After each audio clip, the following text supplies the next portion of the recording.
buenos días a todos y todas. ¿Cómo están? Bueno, yo primero, Jorge, quería agradecerte que me hayas puesto en el primer panel, porque lo que me ocurrió después de escucharte a vos, a Gonzalo, a Camilo y a Marcelo es dije, si vienen 3 expositoras más me quedo sin libreta. Porque voy a decir bastante de lo mismo de aquellos que me precedieron en el uso de la palabra. Espero que la mirada de rector de una universidad, o sea, al frente de una institución educativa que atravesó esta transformación, sirva para ver aspectos específicos de lo que es la educación. Bueno, acá hay un mapa de cómo está organizado el sistema universitario argentino. Más que un mapa, una descripción de números. Hay 131 universidades, 64 privadas, 67 universidades de gestión pública, y la concentración de la matrícula a nivel nacional, en ese total de universidades, el 80% de los alumnos acceden a la educación de gestión pública y el 20% a las instituciones de gestión privada. Esto está cambiando ligeramente. Está aumentando paulatinamente, pero en forma constante, la matrícula en las universidades privadas en detrimento de la matrícula en las universidades de gestión pública. Piensen ustedes que la media en Latinoamérica es 45% en las universidades privadas y 55% en las universidades públicas. Esta polarización es un fenómeno de la República Argentina que obedece a una serie de factores. ¿Qué pasa en la ciudad de Buenos Aires? Bueno, acá el mapa cambia un poco. Hay 30 instituciones de gestión privada en AMBA, en Capital Federal, y no, esto es solo Capital Federal, en Ciudad de Buenos Aires, y 13 instituciones de gestión pública. Probablemente acá ustedes digan, yo vi a la UBA y a la Universidad Tecnológica Nacional. Hay muchas universidades de gestión pública del conurbano bonaerense y algunas inclusive del interior del país que tienen representación, oficinas o delegaciones rectorales aquí en la Ciudad de Buenos Aires. Y aquí la matrícula se distribuye, sí, como el resto de Latinoamérica, que es lo que comentaba antes, un 54% en las universidades de gestión pública y un 45% en las universidades de gestión privada.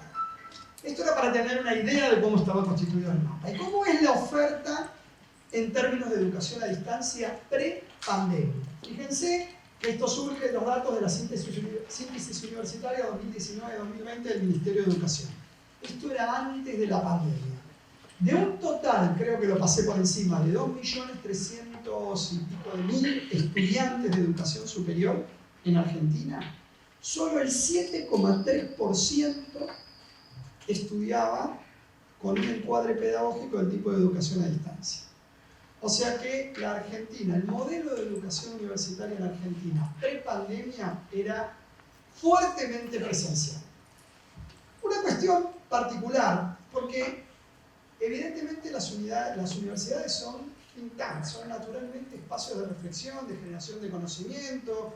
Hay una matrícula creciente en ingeniería en sistemas, hay mucha técnica en las universidades. Sin embargo, las universidades seguían con un modelo educativo que tenía que ver con lo que pasa desde el año 1900 a la fecha, el modelo tradicional. Por supuesto que había excepciones.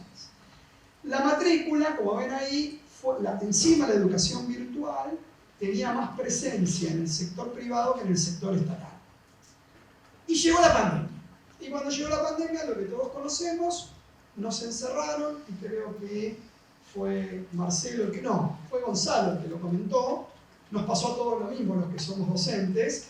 En una semana nos dijeron que teníamos que empezar a dar clases por Zoom. Yo creo, esto es una apreciación personal, que la revolución informática 4.0 no se había hecho presente en las universidades por culpa de los añosos como yo. Porque los que dirigimos las instituciones de educación superior, los profesores titulares que dirigen las cátedras, somos esencialmente personas más grandes, de 45, 50, 55 años. Y más allá de que tuviéramos la capacidad de adaptarnos a nuevas modalidades de enseñanza, ¿para qué lo íbamos a hacer? En mi caso, 30 años de docente.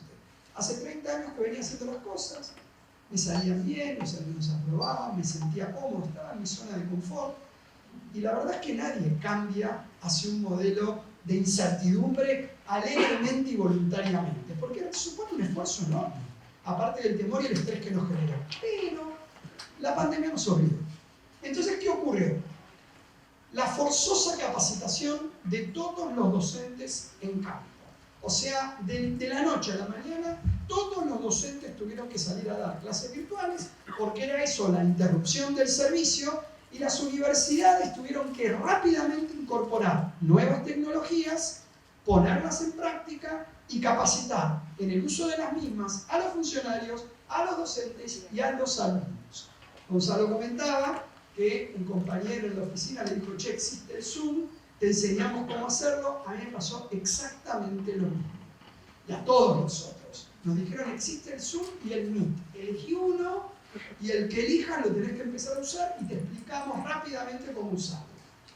Bueno, esto además tenía otro correlato, que era la normativa. Las universidades se manejan dentro de un plexo normativo bastante estricto.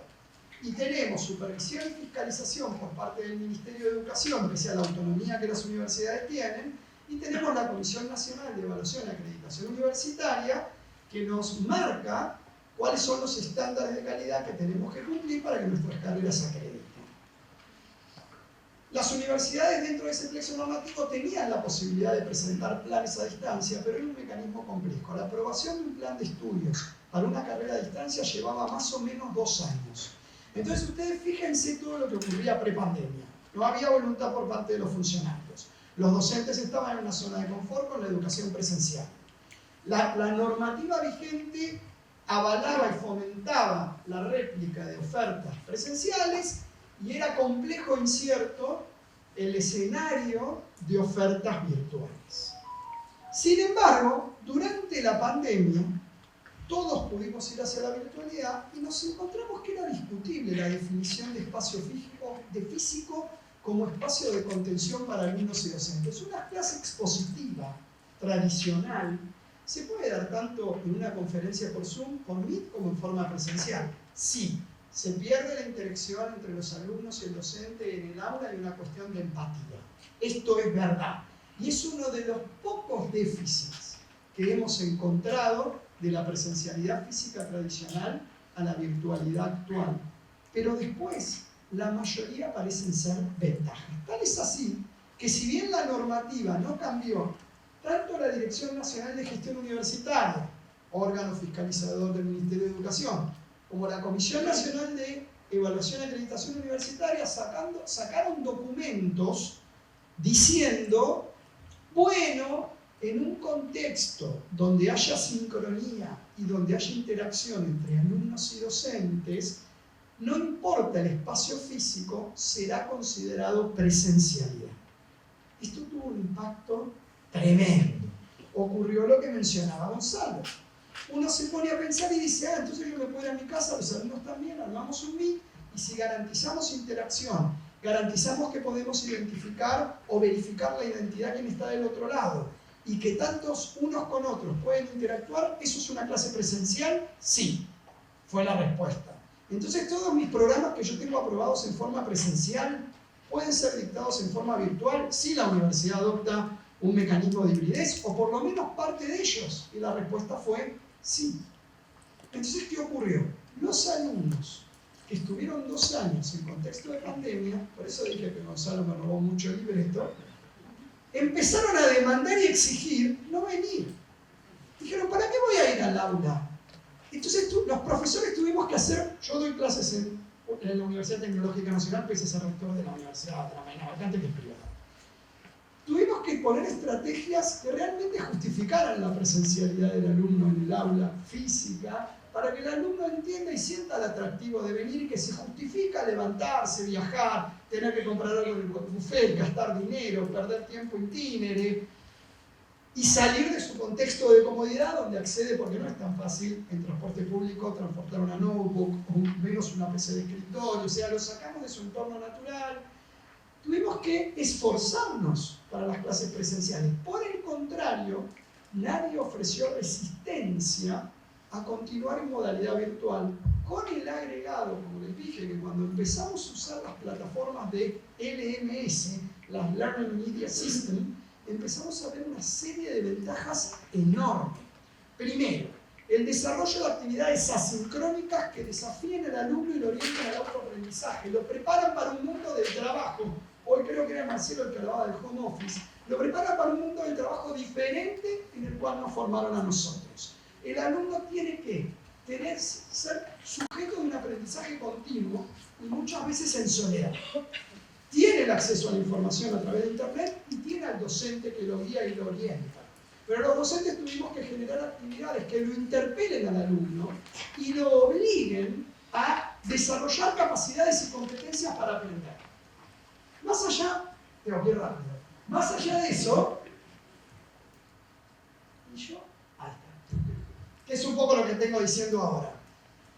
Además, el hecho de grabar las clases y después poderlas subir al aula virtual generaron que el alumno pueda ver la clase en sus tiempos. Si yo hablé rápido y ustedes se perdieron cosas de lo que dije, después vuelven a casa, la clase está grabada, está en la plataforma, pueden retroceder y ver lo que les interesa y no lo que a mí me interesa, porque lo que hacemos los docentes es hacer hincapié y énfasis en las cuestiones que creemos que para el alumno son más importantes o más difíciles, lo cual no es necesariamente cierto.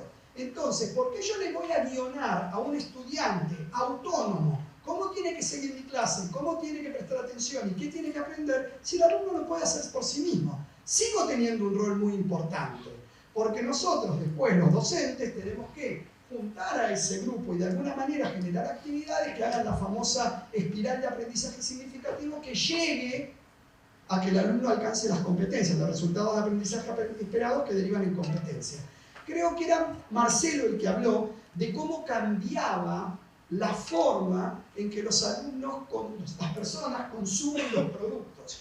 Bueno, nosotros, y creo que Camilo habló de la comunicación, a nosotros nos cambió terriblemente la forma de comunicarnos con el universo.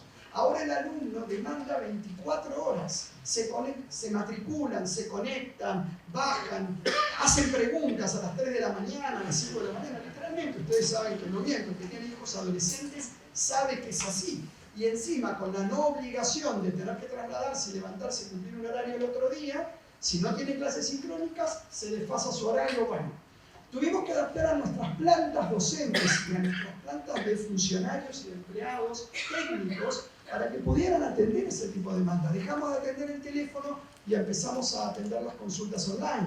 Dejamos de contestar físicamente y empezamos a usar los bots en la página web o en los sistemas que tenemos para acceder, para que el alumno pudiera autogestionarse y encontrar soluciones.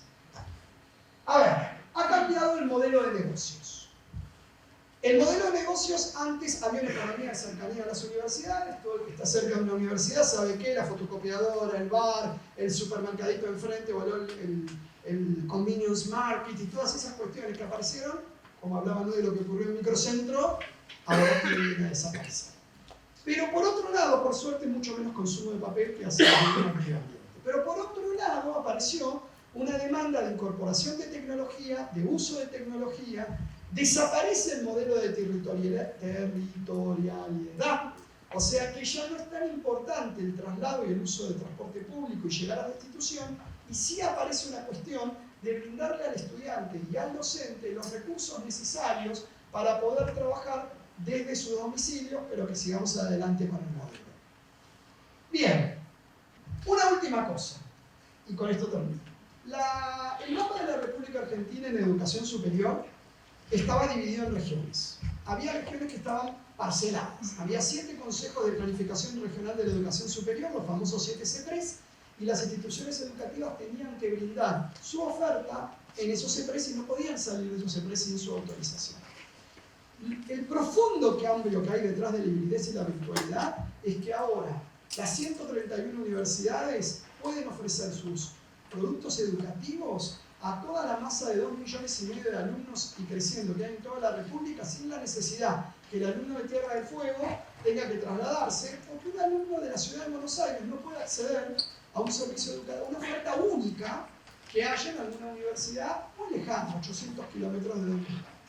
Este cambio hace que, en vez de administrar la oferta, tenemos que pensar las instituciones educativas en administrar la demanda. Ya no estamos como McDonald's ofreciendo un combo, este es un combo, consumirlo o no consumirlo como está, sino que estamos viendo qué sucede en todo el país y cuál es la necesidad de desarrollo productivo de la nación y cuáles son las ofertas que vamos a tener porque probablemente si hay una necesidad de profesionales con determinadas competencias en determinado lugar, cualquier universidad puede tener esa oferta y acceder a esos potenciales alumnos porque el mercado es virtual y porque la comunicación es virtual. Bueno, el resto ya lo dije, los modelos cambiaron, cambian los canales de comunicación y se requerirá, y con esto voy cerrando, que creo que también lo mencionó Marcelo, la incorporación del nuevo personal con un perfil diferente. Abandonamos el modelo de atención al público previo a la pandemia con el empleado administrativo que todos conocemos y que nos atendía en la ventanilla y que tenía una serie de elementos con los cuales resolvía las necesidades burocráticas, y las instituciones siguen teniendo una burocracia necesaria, y pasamos a un perfil con teletrabajo, con otro tipo de competencias digitales, con una capacidad de adaptarse a que hay un continuo 24/7 y que en la medida de sus posibilidades, en función como haya acordado con el empleador, van entrando y atendiendo. Y tenemos mecanismos rotativos de atención las 24 horas, lo cual transformó profundamente la forma en que las instituciones de educación superior hoy funcionan. Así que yo tengo muchísima incertidumbre, no sabemos todavía cuál va a ser el verdadero impacto, porque las universidades somos más lentas que el mercado para ver cómo cambian las cosas. Estamos todos mirando con mucha expectativa cómo va a ser el mapa de matrícula del 2023. Creemos que va a haber una expansión fuerte de la matrícula porque hay muchísima gente que por horario o por lejanía no podía acceder a ofertas universitarias y que ahora puede hacerlo, tanto en las universidades privadas como en las universidades públicas. Y gente que quería ofertas específicas, que no podía trasladarse y ahora no necesita trasladarse. Es pensable que va a haber un incremento de la matrícula universitaria, es pensable que en la medida que empecemos a dominar el uso de las tecnologías y los docentes estén cada vez más capacitados, incorporando las nuevas tecnologías y adaptándonos a la forma en que aprenden nuestros estudiantes, logremos mayor efectividad. Así que vemos un futuro promisorio, pese a que tenemos mucha incertidumbre y un poco de temor por lo que veo. Muchísimas gracias.